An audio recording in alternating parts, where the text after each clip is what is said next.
Bom dia, eu sou a Thaline. Nem todos me conhecem aqui, mas eu faço parte da Isomed, que é a empresa que dá laudos para vocês. Então, os laudos de tomografia, raio-x, ultrassom, em breve a ressonância. A gente vai continuar dando os laudos aqui para o hospital, tá? Então, vocês vão acabar me encontrando. E esse momento aqui é pra gente se conhecer, vocês tentarem aprender essa parte aí que a gente tanto gosta, né? Esse mundo de cinzas que eu quero que vocês conheçam. E tentar crescer, exatamente o que a Carol falou. É uma iniciativa muito interessante da Coreme de tentar desenvolver esse serviço, esse ensino, educação continuada em radiologia, porque independente da área que vocês estão, vocês vão usar imagem no seu diagnóstico, tá? Então, vocês só vão ter que adaptar qual parte que vocês vão seguir. Eu tô na dermato, tá ali? Não tem nada a ver comigo. Tem, gente, tem ultrassom na dermato. Ah, eu tô na reumato, tem a ver. Eu tô na gastro, qualquer área. Todas elas vão usar a imagem em algum momento, tá? Então, a Caru criou um programa aqui de educação durante um ano, que a gente vai lidar com vários métodos. A gente vai lidar com raio-x, ultrassom, tomo, eventualmente ressonância, e vai abranger várias especialidades. Então, eu espero que vocês gostem. Hoje é o nosso primeiro evento aqui dentro do Hospital Regional, né? Mas se vocês tiverem dúvida, a gente vai desenvolvendo, tá bom? Então, esse aqui vai ser o nosso programa de educação continuada em diagnóstico por imagem. Que nem eu disse, eu sou a Thaline.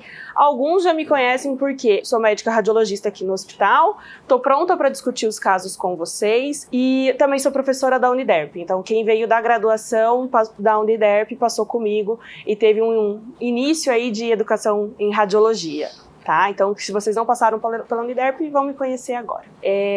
Eu sou médica radiologista, atuo principalmente na parte de tomografia e ressonância de abdômen, e agora a gente está desenvolvendo bastante um serviço de medicina fetal aqui no hospital. Então, também é uma parte que quem for da GO vai lidar bastante comigo também, tá bom? Então, vamos lá.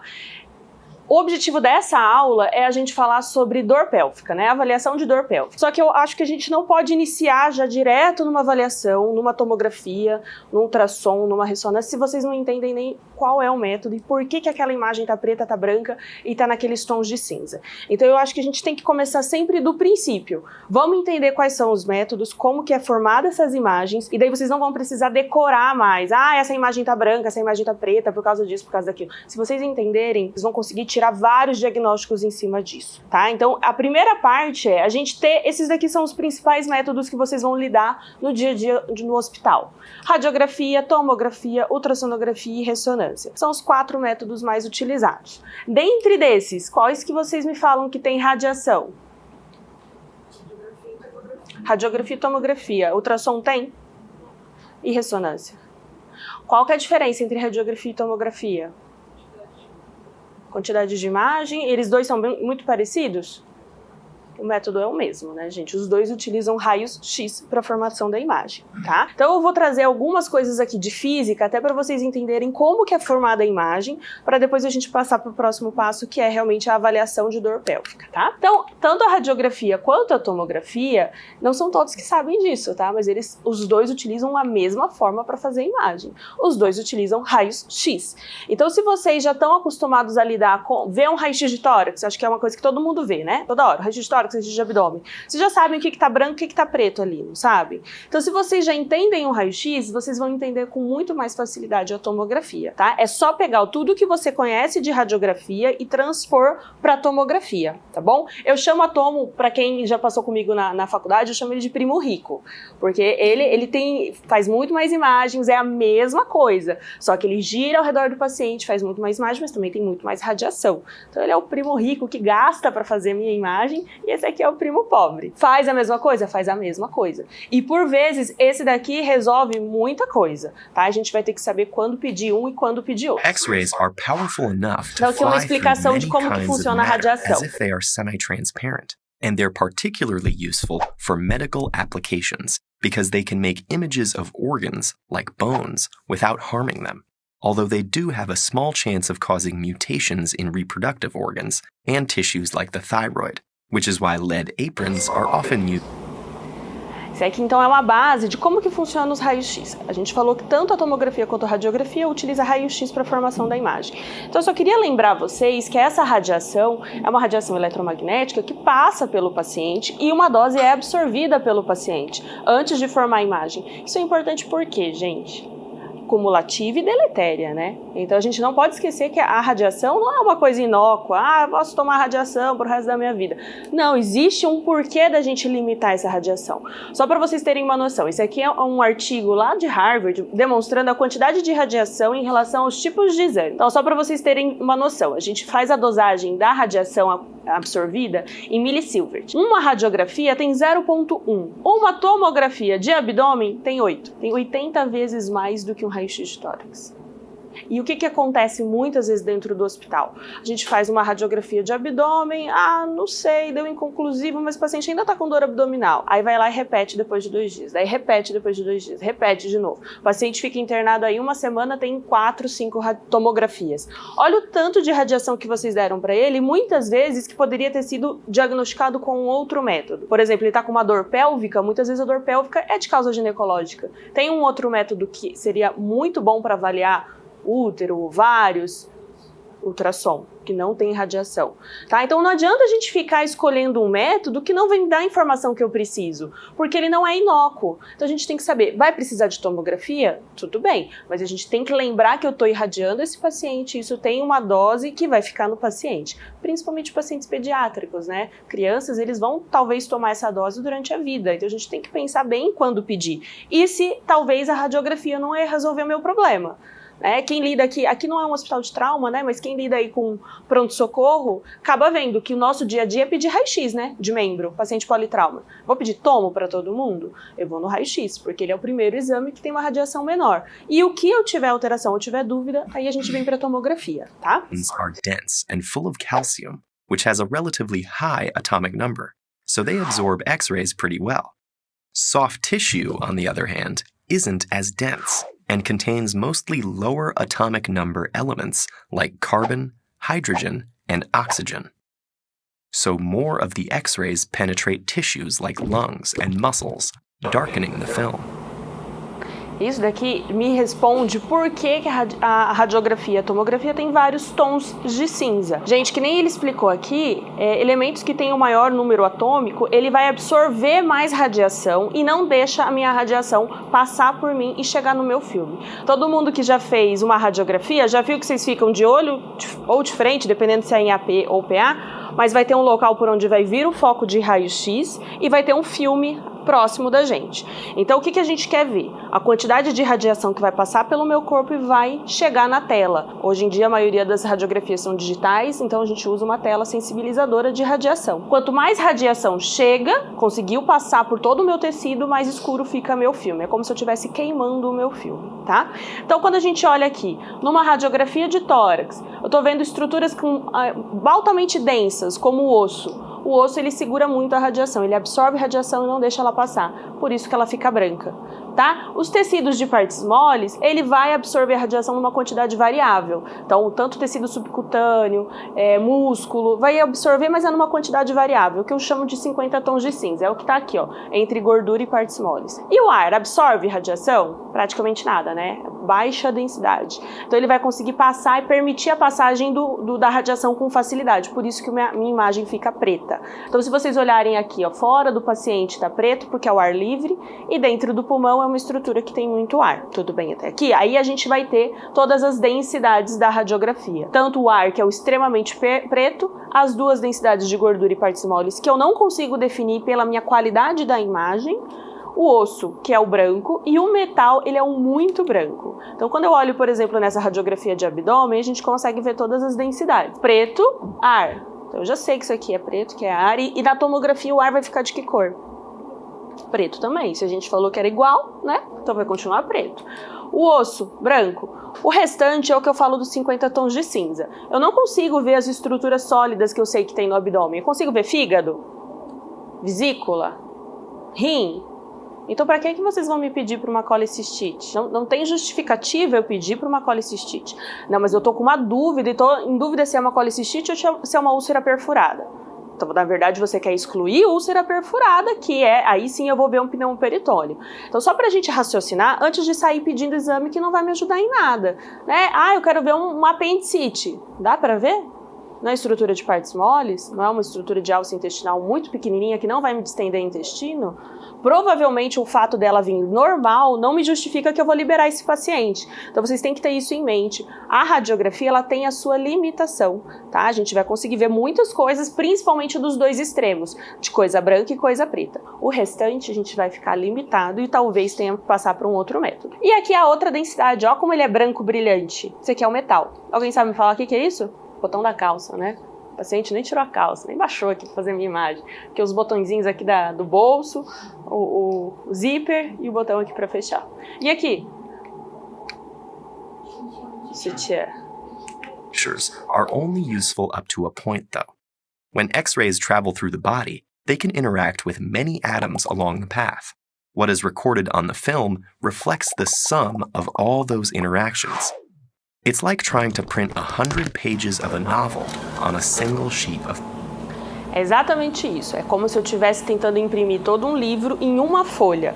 Por isso que quando a gente olha aqui, eu consigo ver lá o fecho do sutiã que está lá atrás da paciente. E ao mesmo tempo eu também vejo aqui o botão da calça que está na região anterior. Dá para eu definir o que está na frente e o que está atrás com essa imagem? Não, eu estou juntando todo mundo numa imagem 2D. Eu estou pegando uma estrutura que é 3D, somos nós, né? Temos 3 dimensões, e colocamos em uma estrutura 2D, numa foto. Então vai estar tudo sobreposto, tá? Então a gente tem que ter isso em mente para também saber localizar as estruturas, pedir outras incidências ou ir para outros métodos. Então aqui, para demonstrar para vocês a radiografia, mas eu tenho sim um método que eu consigo ver em 3D. Eu consigo ver tanto profundidade, lateral e crânio caudal. Então eu consigo ver todas as dimensões que é a tomografia, né? Que nem eu falei, ele é o método primo rico. Se o osso era branco aqui, que cor que tá o osso?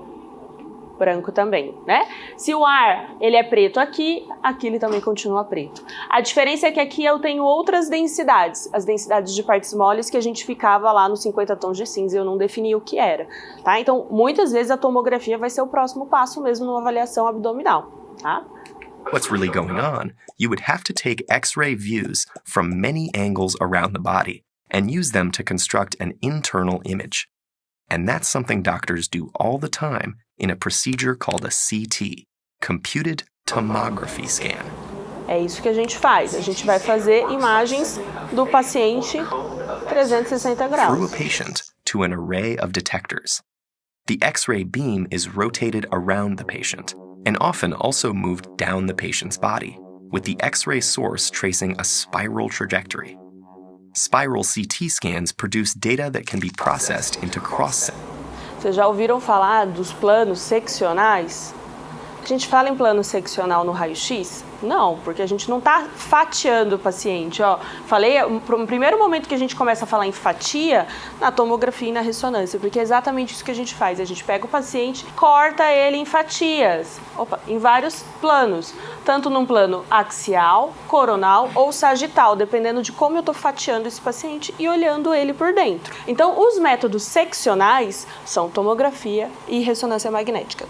Raio-x, a radiografia, ela não é um método seccional. Eu vou ver ele em AP, PA ou perfil e em incidências adicionais.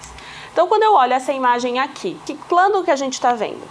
Coronal, né? Então, eu estou vendo aqui uma tomografia de crânio, plano coronal, estou vendo seios paranasais, órbita, nariz, um pedacinho aqui da região do lobo frontal. Esse, sagital.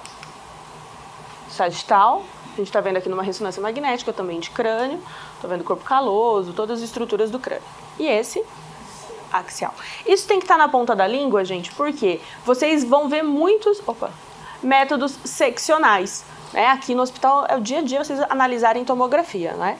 E não pode mais errar e falar assim, esse aqui que é uma imagem de frente. Não dá mais, né? Vocês já estão na residência, vocês têm que saber que isso aqui é um plano coronal, sagital e axial. Quando for lá discutir casos com radiologia, vocês têm que saber me falar isso. Além de lateralidade, né? Eu sempre ensino isso para os meus alunos. Teve dúvida? Cruza a mão. Aquele ali é o lado direito, esse aqui é o lado esquerdo. Cruza a mão que vocês nunca vão errar, tá? Por quê? Não adianta chegar lá pra mim e falar assim, eu acho que tem uma lesão no lobo superior direito, daí eu vou ficar olhando o lado direito, né? Não, mas cadê a lesão que ele quer me falar? Tá do outro lado, tá? Então vocês têm que também saber falar esse radiologês para conseguir passar a dúvida de vocês pra gente conseguir conversar na mesma língua, tá? Então isso aqui já tá tranquilo. Então, em resumo, Tudo isso era aqui antes da gente entrar realmente nos casos. Em resumo, a radiografia, ela avalia os extremos, né? Então, o que a gente falou, o que é preto, preto, preto, o que é branco, branco, branco. Então, ossicalcificação, eu vejo bem desde que ela seja relativamente grande, maior que 5 milímetros, porque senão é lesões muito pequenas e eu não tenho capacidade para conseguir enxergar aquilo por aquele método. E as estruturas pretas, que são repletas de ar, né? Então, estrutura de alça intestinal, a gente consegue ver bem, pneu peritônio, a gente vê bem, abdômen agudo obstrutivo, dá para ver bem, pulmão, por que o dia a dia de avaliação torácica é raio-x de tórax? Porque o pulmão tem muito ar e a gente consegue ver as alterações muito bem. E a tomografia? A gente vai fazer cortes seccionais, então aqui eu começo a falar em axial, sagital e coronal. Ela faz alta resolução, mas para fazer alta resolução, eu também vou colocar mais radiação. Então a gente só tem que ter atenção para essa dose de radiação que a gente vai colocar nesse paciente, tá? Só para vocês terem noção, aqui no Brasil a gente não faz, mas nos Estados Unidos, todo paciente ele tem uma carteirinha de radiação. Então ele vai fazer uma toma, ele leva lá a carteirinha de radiação e a gente coloca lá, foi utilizado tantos por tanto milisievert nesse paciente nesse exame. Porque ao final da vida, ele tem a sua dose de radiação acumulada daquele paciente. Tá? Então isso é interessante. Aqui no Brasil é um pouco mais complicado a gente fazer isso, mas assim, o ideal é que seja assim. Quem lida com paciente que vai fazer muito exame, você pode pedir tomografia de baixa dose. A gente baixa a dose para fazer uma imagem. Principalmente pediatria e pacientes que fazem segmento. Então, por exemplo, um paciente que tem DPOC e vai fazer segmento de nódulo pulmonar, tá procurando, tá acompanhando o nódulo, ele vai fazer esse exame a cada 3 meses, a cada 6 meses, dependendo do protocolo. É muita radiação para eu ficar fazendo por esse paciente por 2 anos, imagina? Então a gente vai fazer baixa dose, mas é bom vocês informarem isso pra gente, tá? Além disso, aqui a gente vai ter as escalas de cinza. Já ouviram falar das unidades Hounsfield? Tá, então vocês vão ter que começar a usar mesmo o ROI para definir as unidades Hounsfield, pra gente conseguir analisar qual o grau de cinza que a gente tá vendo. Preto e branco é fácil, né? O difícil são os tons de cinza, para eu definir se esse tom de cinza é uma estrutura sólida, líquida ou se é uma estrutura com gordura, tá? A gente pode utilizar contraste e ela é reprodutível. Então, se vocês estiverem na oncologia, na cirurgia, você quer controlar esse paciente, esse é um bom método, porque eu consigo comparar com exames anteriores. Ultrassom não dá para comparar, porque cada um faz de um jeito, cortes são diferentes, a gente não consegue ficar reproduzindo de uma forma muito confiável. O mais confiável é a tomo, tá? E raio-x a gente não vai ver as estruturas de partes moles, a gente não consegue definir. Ressonância daria para fazer controle, é um corte seccional também, só que é muito mais caro, mais demorado, então não tem essa indicação. E só uma atenção especial é que a tomografia ela é ótima para ver as estruturas com alta densidade, né? Que a gente falou, cálculos de cálcio, ele tem uma alta densidade, ele vai ficar branco na minha imagem. Agora, os cálculos de vesícula biliar, eles são feitos de colesterol. Então, cálculos de colesterol, gente, não é bom de ver na tomografia. Vocês vão perder, tá? A gente vai olhar, vai falar que tá normal, que não tem nada nessa vesícula, vai pro ultrassom, tem um monte de cálculo. Você vai estar falando que eu tô errada, eu tô doida. Não, gente, cálculos de colesterol, eles não são radiodensos, eles são radiotransparentes, então a gente não vai ver na tomografia. Algumas vezes eles podem calcificar, é raro, tá? Mas eles podem calcificar, aí eu vejo na tomo, ok? Então, pessoal da cirúrgica, pedir, por favor, ultrassom para ver vesícula, tá? Ou ressonância. Ultrassom, gente, isso aqui também eu acredito que vocês já saibam. O aparelho de ultrassom, ele gera som, e esse som bate em estruturas e me gera eco. O meu aparelho, ele lê o eco que está gerando das estruturas que a gente está avaliando. Então, dependendo do grau de eco, a imagem vai ficar mais branca ou mais escura. Se é uma estrutura que não me gerou eco, por exemplo, uma estrutura com líquido, ele vai ficar totalmente preto. Uma coisa que me gerou uma estrutura sólida, que me gerou muito eco, ela vai ficar muito branca, tá? Então, esse aqui é um ótimo método para eu ver líquido. Agora, e o ar? Como é que fica aqui nessa imagem? Todo com artefato, não dá pra ver nada, fica horrível, porque ele não consegue me gerar um eco organizado, tá? Então, por exemplo, um paciente que tá com abdômen agudo obstrutivo, eu vou mandar pro ultrassom? Abdômen agudo obstrutivo, tem alguma obstrução, vai distender a alça, vai ficar o abdômen globoso, cheio de ar. Mando pro ultrassom? Vai ser péssimo, eu não consigo ver nada, ele tá com uma barriga enorme, eu não consigo apertar esse paciente, não consigo tirar a alça da frente. Então vocês estão perdendo tempo me mandando ele lá, porque eu não vou conseguir ver. Qual que é o método que vê muito bem ar? Raio-x ou o primo rico, a tomografia. Agora, se a gente estiver falando de um método que eu preciso ver líquido, um paciente que tem um hemoperitônio, ele é politrauma, eu preciso ver se ele está sangrando. Eu quero ver um método que me mostre líquido. Ultrassom é ótimo para líquido. Aí vocês pedem, tá? Por exemplo, vesícula biliar. O que tem dentro da vesícula? Bile. Bile é líquida. Ótimo para ver no ultrassom. Então, só para vocês raciocinarem, dependendo do que eu tô pensando, o que eu quero ver, qual método que eu vou utilizar, tá? Então, Quando a gente vai falar aqui de pelve, olha só como é que fica a tomografia, que é a prima rica, né? Ó, bonita, eu gasto, vou fazer tomografia para ver pelve. Ok, olha como fica o útero. É um borrão.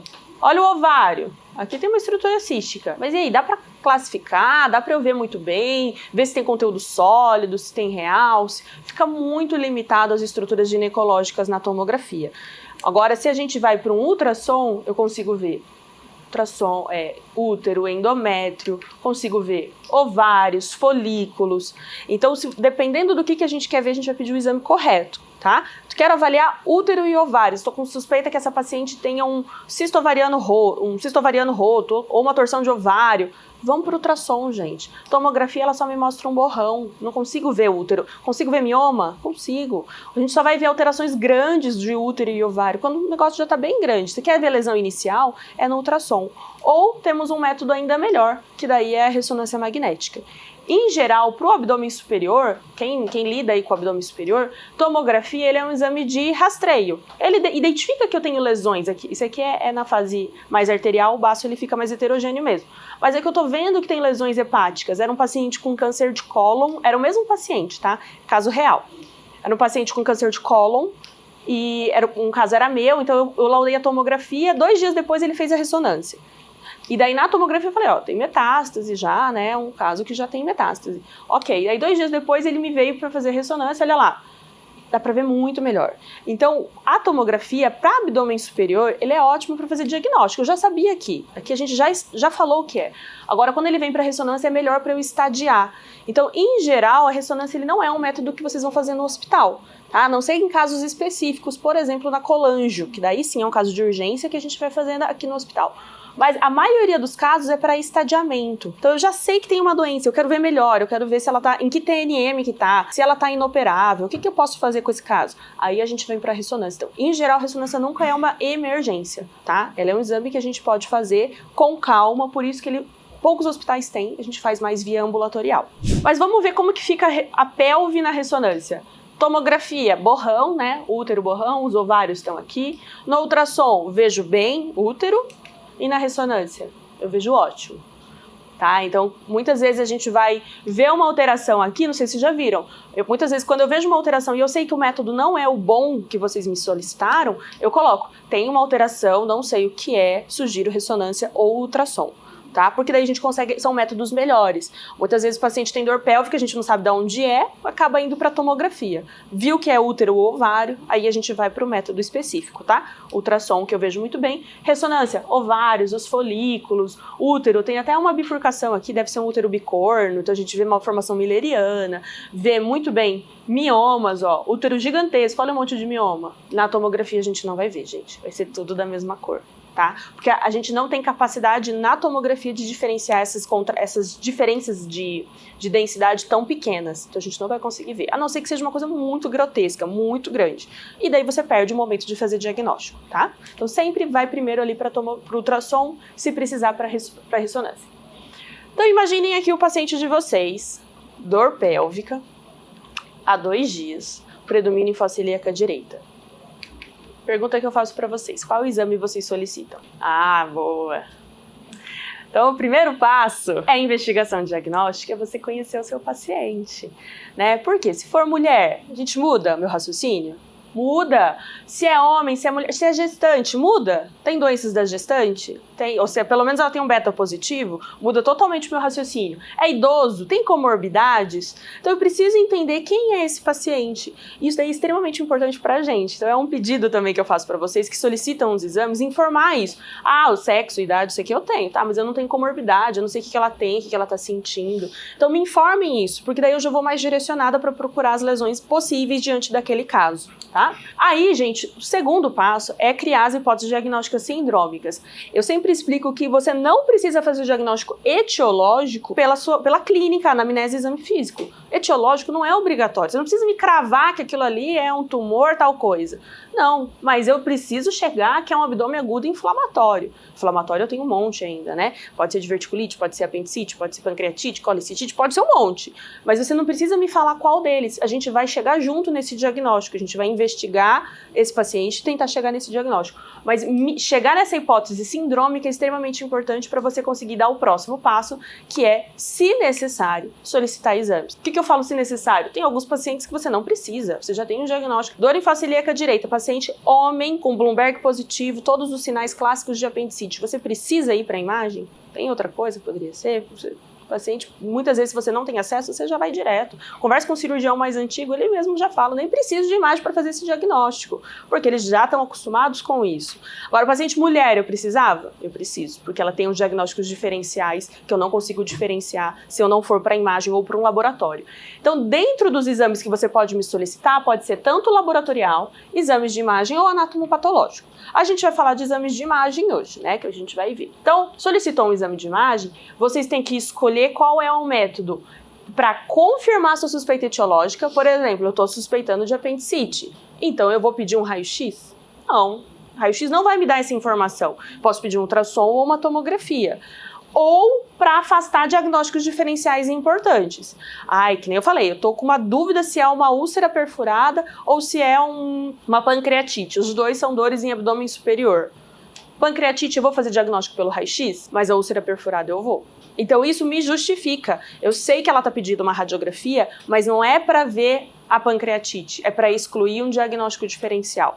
Isso me demonstra que vocês estão raciocinando antes de canetar, antes de sair pedindo exame. Se você pede exame desnecessário, só vai confundir a cabeça de vocês e a investigação diagnóstica vai ficar confusa e você não sabe para onde ir, tá? Então, antes de canetar, para um pouquinho, pensa, tudo isso que a gente falou até agora, qual exame vocês vão pedir? Tudo bem? Então tá. Então agora a gente vai para os casos. Casos de dor abdominal, esses aqui são tudo dor pélvica, tá? Eu coloquei ali. E quem me responder vai ganhar bombom. De manhã, né? Tá cedinho. Vamos lá. Mulher, 25 anos, dor pélvica. São todos casos reais, tá? Casos daqui do hospital, de outros hospitais. Então, é caso que realmente chega aqui pra gente. Mulher, 25 anos, dor pélvica. Quem quer me responder? Quem quiser falar, só levanta a mão. Vai lá, pessoal. Que exame que é? Já começa. Já ganha o bombom se me falar isso. Ultrassom. Mas quem começa vai até o fim agora. Então tá, esse aqui é ultrassom. Mulher, 25 anos, dor pélvica, fez um ultrassom, a gente tá vendo o útero, né? Você me pediria algum outro exame? Beta, né, gente? Primeiro exame. Tem alguns hospitais, também é o protocolo americano. Paciente com dor abdominal, mulher, e tá na idade fértil, antes de ir para uma tomografia, é obrigatório um beta. Obrigatório. Isso daí era uma coisa que eu gostaria muito de implementar aqui no hospital. Porque muitas vezes a paciente não sabe que está gestante. E acaba descobrindo lá no exame de imagem. Tá muito inicial, ela não sabia, ela é irregular, Isso daí era uma coisa muito importante, tá? Então, vocês estão atendendo uma mulher, gente, pensa, eu preciso fazer esse beta, porque muda toda a minha hipótese diagnóstica. Beleza, beta positivo. Hã? Beleza. Anexo. Diagnóstico. Certeza? O que você tá vendo?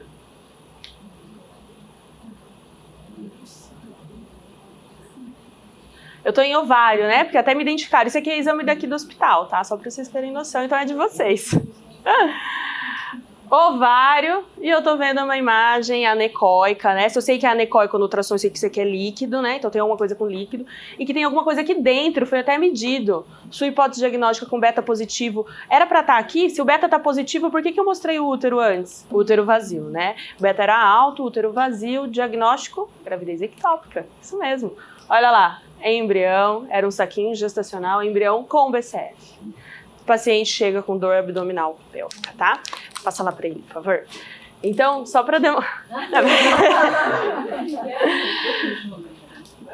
demonstrar que nem sempre a gente vai para tomografia, né? Muitas vezes eu vejo que vocês chegam o paciente com dor abdominal e já pede a tomo, ou pior ainda, pede ultrassom e tomo, junto. Tô mentindo? Não, né?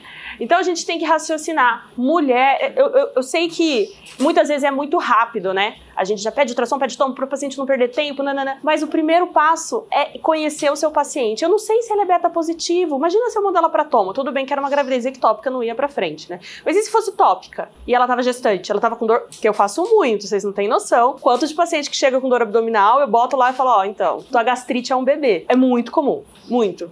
Porque ela não sabe, que tá gestante. Então, o primeiro passo, gente, conhece seu paciente, mulher, idade que dá para engravidar, beta. Primeiro exame é beta. Aí a gente vai definir qual tipo de paciente é essa e daí sim qual exame a gente vai fazer. Nesse momento aqui a GO pediu certinho, pediu ultrassom, não pediu tomografia, tá? Então foi pro ultrassom, fez diagnóstico de gravidez ectópica, fez segmento, né? Muitas vezes aqui ou opera ou não sei se vocês estão usando o Metrexate aqui. Opera?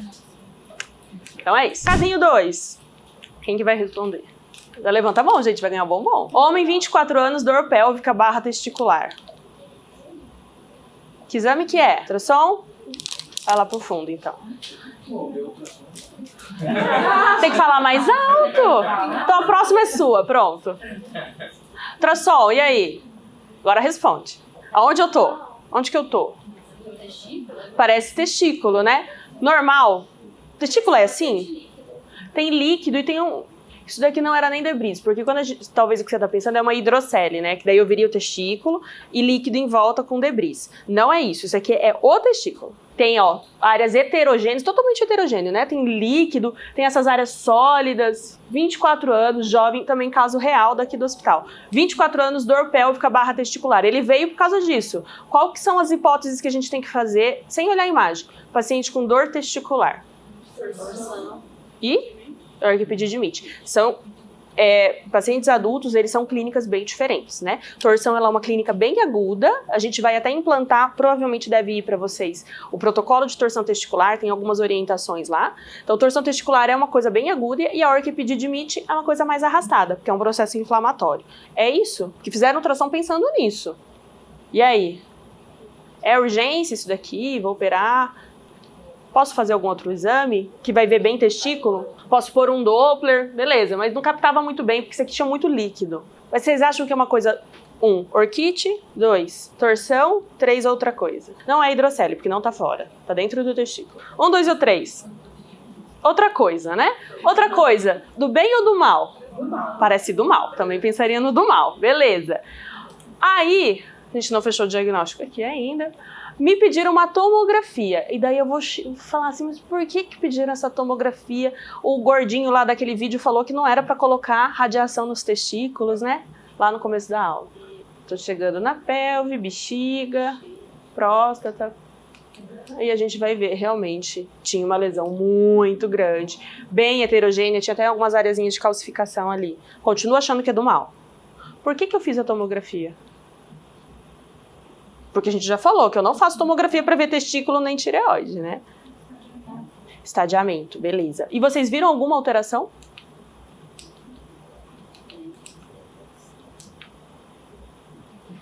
Vou mostrar para vocês. Uma coisa que a gente vai procurar. Fígado, não vi nenhuma lesão, vesícula, rins. Mas começa a aparecer, ó, uns brocotomas aqui, ó. Umas bolas, ó, aqui, ó, esse aqui grandão. O que é isso? Retroperitônio. Linfonodo. Isso aqui é tudo linfonodomegalia. Aí você vai falar, Thaline, mas é difícil de ver, né? Sem contraste? É.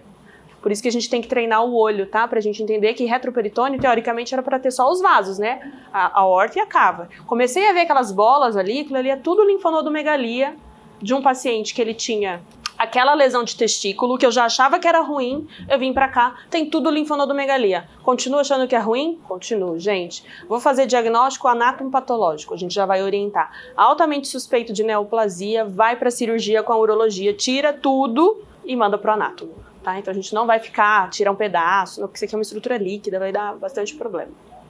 Tudo bem? Agora o bombom é dele, que ele que vai responder. Você que pediu. Ó, não nem passei o caso. Passa pra ele. Vou até voltar pra você prestar atenção. Vai. Aqui é rápido, ó. Mulher, 38 anos, dor pélvica. No pedido veio ureterolitíase. Veio até aqui. Tinha? O que você tá procurando? Cálculo. Que cor que é o cálculo? Que exame que é esse mesmo? Tomo, tá. Que corte que a gente tá? Axial. Com ou sem contraste? Sem contraste. Ok. Então você está procurando uma coisa que cor? Branca. Ótimo. Então eu já coloquei aqui o abdômen. Vou voltar. O abdômen superior. Como é que é teu nome? Miqueias. Miqueias já ficou de olho aqui, né? Ó, rins. Eu não tô vendo nem hidronefrose. E já dou uma olhadinha aqui pra gente ver o uretero, ó, fininho. Deve ter ureterolitíase, gente. Eu já bato o olho no rim. Eu não vou ficar olhando todo. Olha o rim, se tiver ureterolitíase vai ter hidronefrose, mesmo que seja pequena, né? Então eu já bati o olho e falei, ó, isso aqui não é. Mas ela tem dor. Dor pélvica mais do lado direito. Vou continuar agora com a região pélvica. Diagnóstico? Tinha. O que é isso? É cálculo? Vou voltar. Abdômen inferior pélvico. Parece anexo? É bom de ver aqui na toma? Não, né? Então não. Coloquei no outro plano. Que plano que é agora? Sagital. Tem cálculo, né? Ó, acho que eu vou até mexer, vou deixar mais pertinho, ó, pra vocês. Agora eu tô no plano coronal. E aí, diagnóstico? Miqueias. Volta. Soprar aqui eu concordo. Por quê? Ele tem uma imagem radiolúcida ao redor, com cálculo heterogêneo. O teratoma ele faz essas imagens bem heterogêneas. Perfeito, é isso mesmo. Isso aqui era um teratoma de ovário, tá, gente? Por quê? Olha lá. Esse escuro é a densidade do ar? Você vai dividir o bombom? Essa parte é por causa do ultrassom. Ah, entendi. O diagnóstico é o... Então tá. Olha, gente, essa aqui é uma parte mais hipodensa, né? A gente não vai mais falar termos preto, branco, né? Agora é hipodenso, hipoatenuante. É a mesma cor que esse preto do ar. Isso aqui é tudo alça. Ele é escuro, mas ele não é tão escuro. E se vocês notarem, todo o tecido, tudo que é tecido gorduroso, que a gente tá vendo aqui um pouquinho entre os músculos, tecido gorduroso mesentérico, ó, tá mais ou menos nessa cor. Então, lembra que eu perguntei se vocês sabiam mexer nas unidades Hounsfield? A gordura, ela tem uma unidade Hounsfield negativa. Então, ela vai ser escura. O ar, ele é menos 1000. Aqui é mais ou menos os menos 50. Então, já olha que bem, tem gordura. O que mais? Tem um cinza que parece músculo, ó. Ou seja, é uma estrutura sólida. E tem um branco que parece osso. Então, eu tenho 3 densidades aqui. Eu tenho gordura, eu tenho estrutura sólida e eu tenho calcificação. Qual que é o único tumor de anexo que tem tudo isso? É teratoma, gente. Isso aqui não tem dúvida. Então, apesar de ser uma lesão pélvica ovariana, é júnior, né? Que o júnior poderia me falar, mas deveria ter pedido ultrassom, né? Aqui eu falo, não, mas a tomo vai ser melhor. Por quê? Porque a tomo é muito boa de ver calcificação e eu sei, gente, quando eu vejo calcificação em região de anexo, eu falo, cara, deve ser teratoma. A gente olha com mais calma, deve ter uma gordura junto, deve ter líquido, deve ter outros componentes que vai me mostrar que isso aqui tem vários folhetos junto. E daí a gente vai pensar em teratoma, vai para cirurgia anatomopatológico e confirma teratoma. Caso real também daqui. E o pedido, eu só não trouxe o pedido para vocês, mas estava escrito assim, ureterolitíase à direita. Na verdade, a dor é que ela chegou com dor à esquerda, por isso que pediu a esquerda? Tomografia. Aí ele entrou o ureterolitíase. Ah, você lembra do caso? Ah! Aí ela chegou com dor à esquerda, por isso que a gente pediu a tomografia pensando em ureterolitíase. Aí o teratoma foi achado. E não era? Porque não tinha, né, ureterolitíase. Não tinha. Mas a dor dela chegou com uma dor aguda à esquerda. À esquerda? Aí, a gente foi chegar a tomografia já era de madrugada. Aí a gente até assustou e tal, atrás do Beto da trem aqui, né? Mas foi um achado, como não tinha queixa à direita. Olha aí, gente. Viu que eventualmente a gente encontra coisas sem querer. Uma vez até teve um paciente que foi pra cirurgia. Eu não sei com quem que eu falei da cirúrgica. Que era uma paciente que tinha outras coisas, acho que uma colecistite, foi pra cirurgia, nanana. Só que ela tinha um teratoma bem pequeno. Bem pequenininho no ovário. E daí a gente viu pela tomo. Eu vi pela tomo e liguei pro pessoal da cirúrgica e falei assim, ó, eu sei que vocês estão em campo cirúrgico, eu sei que vocês estão operando por colicistite, só que se eu não te avisar, essa paciente vai embora de alta e vocês não vão saber, porque daí ela não ia fazer o controle. Eu falei, é só pra te avisar que ela tem um teratoma também, então não mandem ela de alta, deixa ela pelo menos retornar depois com a GO pra fazer o segmento necessário. Tá? Então, eventualmente, o teratoma a gente encontra como achado. Ela nem sabe, achado de imagem, tá? Podia ter feito ultrassom? Podia, mas eu acho que aqui a tomografia ia fechar melhor. Essas imagens muito heterogêneas no ultrassom vai dar dúvida. Daí a gente acaba encaminhando para tomografia. Ok, caso 3, né? 4? Aí, caso 4. Vamos lá. 65 anos, dor pélvica esquerda há 5 dias.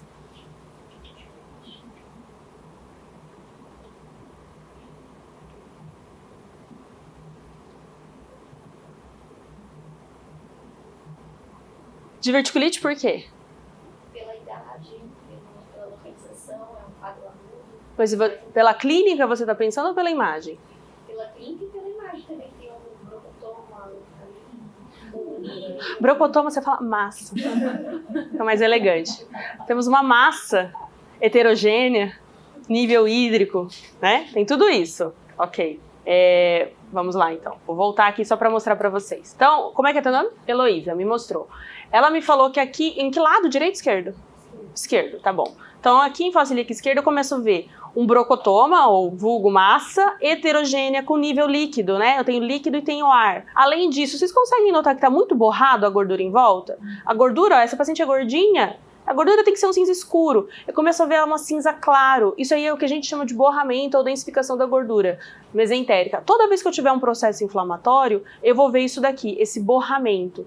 Esse daqui realmente era um caso de um paciente que tinha divertículos, ó. Ela tinha uma diverticulite bem aqui. Diverticulite, ela faz um espessamento de parede, densificação da gordura, e ela estava complicada com uma coleção. Tá? Então, quando a gente vê líquido ainda, aí eu chamo de coleção. Vai ganhar mais um. Não. Se você quiser, você dá para alguém. Então, esse aqui era um caso de diverticulite complicada, tá? Aí sim, bem indicado, tomografia de abdômen, paciente com dor pélvica, já uma dor pensando em diverticulite, vocês já vão raciocinar, é um paciente já mais idosa, muitas vezes ela já tem uma queixa abdominal, uma dor pélvica mais aguda, há 5 dias, e bem complicada. Geralmente, aqui ela vai ter sinais de processo inflamatório, já, porque ela tem bastante infecção. Olha lá, então demonstrando para vocês densificação da gordura e essa coleção. A dica que eu dou para vocês sempre que forem ver tomografia, é o que eu faço e a grande maioria dos radiologistas faz. A gente olha a gordura. Isso ajuda muito, tá? Porque vocês já olharam um radiologista olhar tomo? A gente passa rapidão, né? E depois a gente já vai no lugar que tem alguma coisa e fica ali, mexendo. Eles falam, nossa, mas vocês são rápidos. Por quê? Porque eu não tô olhando o órgão. Eu tô olhando a gordura, porque eu sei que a gordura tem que estar cinza escuro. Se eu vejo que tá borrado, tá cinza mais claro, tem alguma coisa ali. Aí eu começo a olhar com mais calma. Aí eu vejo que a alça de intestino tá espessada, que tem divertículos, que tem coleção. E daí a gente começa a olhar com calma. Então toda vez que vocês forem ver tomografia, corre e olha a gordura. Não é essa subcutânea, tá? É que a subcutânea é só pra vocês terem noção da cor. Isso daqui é a gordura mesentérica, tem que estar um cinza mais escuro. Viu um cinza mais claro, tem inflamação, tem alguma ite aí. Aí você vai ver, é pancreatite, diverticulite, é colicistite, a gente vai com calma. Tudo bem? Caso 5. Homem de 40 anos, dor inguinal direita. Quem quer responder? Lá do fundo? É? Vou deixar pra você, então. Manda lá. Eu já dei o resultado ali. Dor inguinal direita. Diagnóstico. Hérnia? Ok, o que mais? Não era só hérnia. Isso não é muito fácil, né? Tinha um cálculozinho? Eu acho que... Deixa eu ver. Eu acho que tinha... um cálculozinho esquerda, mas não era obstrutivo, né? Esse aqui é calcificação. Tem mesmo. Bem visto. Ó, essa aí vai ganhar bombom. Quem que gritou? Foi você, né? Porque eu fiquei olhando... Eu queria mostrar pra vocês uma outra coisa. Pode mandar lá pra ela? Tem uma hérnia, que a Carol me falou. E o que tá de diferente nessa hérnia? Vocês viram alguma coisa diferente ou ninguém viu? Muito bem visto, ó. Ureter mais dilatado aqui. Aí a gente tem que seguir o ureter, ó. Cálculo. Viu? Todo mundo viu? A hérnia me chama atenção, mas eu tenho alguma coisa aqui dentro dessa hérnia. Ar. Tem alguma coisa... Era pra ter ar dentro de hérnia? Isso aqui não é gordura mesentérica? Ó. Foi. Voltei, ó. Ele terminou ali. Volta pra cá. Apêndice secal. Olha lá. Olha onde ele nasce. No seco, né? Essa daqui é uma hérnia, é raro de acontecer, tá? Também é caso real. Hérnia de Amiande, que ele faz herniação inguinal com o apêndice secal. Por que eu mostro isso? Para vocês saberem localizar o apêndice secal. Tava com apendicite? Tinha ite? Tinha borramento da gordura? Não, então não tinha apendicite, tá? Mas eu tinha um apêndice secal dentro da hérnia. Pra gente saber localizar, então eu tenho que procurar o seco e vou procurar uma estrutura que sai do seco e que termina em fundo cego. Ele vai ter características de alça intestinal, vai ter ar no interior e a gente vai avaliar parede e se tem sinais inflamatórios em volta, tá? Então isso aqui, quem descreveu foi a Amiande, porque ele fez um diagnóstico de apendicite dentro de uma hérnia inguinal. Então assim, bem atípico, né? A dor do paciente já é em outro local, mas só para vocês lembrarem que isso pode acontecer. Caso raro. Caso 6. Mulher de 55 anos, dor abdominal / pélvica de longa data. Longa data agora. Alguém viu uma alteração? Útero? Bexiga. Bexiga. Mas daí não quer dizer muita coisa, né? Hã? É urina. Mas não é essa a causa, tá cheio mesmo. Vou voltar. Vimos alguma outra alteração? O rim? De que lado?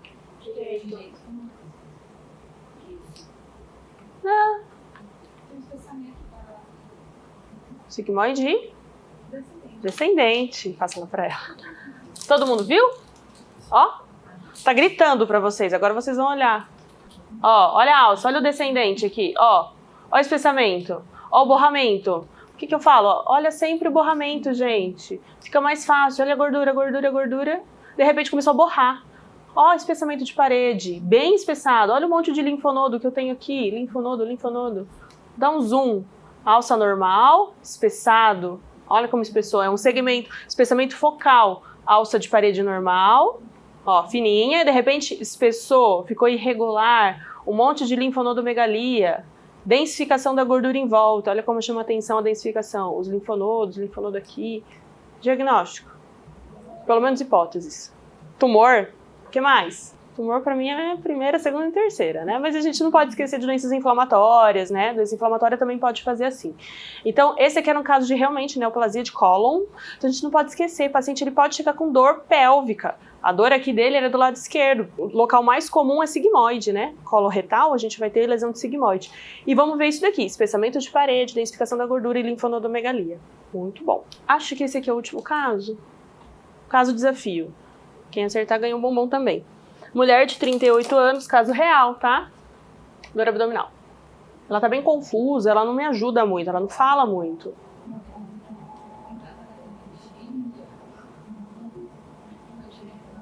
Alguém?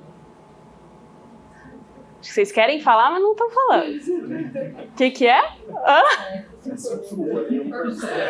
Aonde? Tá com vergonha. Vamos, Miquel, fala. Por uma entrada. Não convencional. E aqui, gente? Teria algum método que poderia me mostrar isso de forma panorâmica? Porque aqui eu tô vendo seccional. É isso que tá difícil de ver. Talvez as pessoas não viram. Então, algumas vezes, o método o primo pobre me dá o diagnóstico que o primo rico eu fico na dúvida. Tá? Então, aqui a gente bate o olho. Eu já sei que tem um objeto não identificado, né?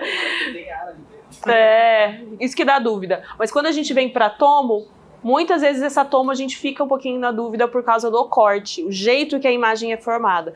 Lógico, se a gente reconstruir isso no coronal, talvez ficasse mais fácil, talvez. Mas se você bater o olho no raio-x, a gente não tem dúvida. Então, saibam pedir o exame, qual que vai ser um bom método para aquilo que vocês estão pensando. Lembrem que tem métodos que são mais baratos, mais acessíveis, que conseguem fechar um diagnóstico para você não ficar gastando toda hora o tubo no paciente com radiação. Então, a gente tem que fazer uma escolha bem consciente. Então era isso que eu trouxe para vocês. Muito obrigada. Quem quiser seguir a gente tem um programa de educação em radiologia que é a IMAG. Pode seguir a gente no Instagram, tá? A Isomed é quem fica aqui. Então, quando vocês quiserem, bate lá eu falo que é a sala rosa, que a gente usa a sala da mamografia, tá, gente? Então, lá no setor de imagem, perto da administração, procura a sala rosa, tem sempre alguém ali. E obrigado mais uma vez ao hospital por pelo convite.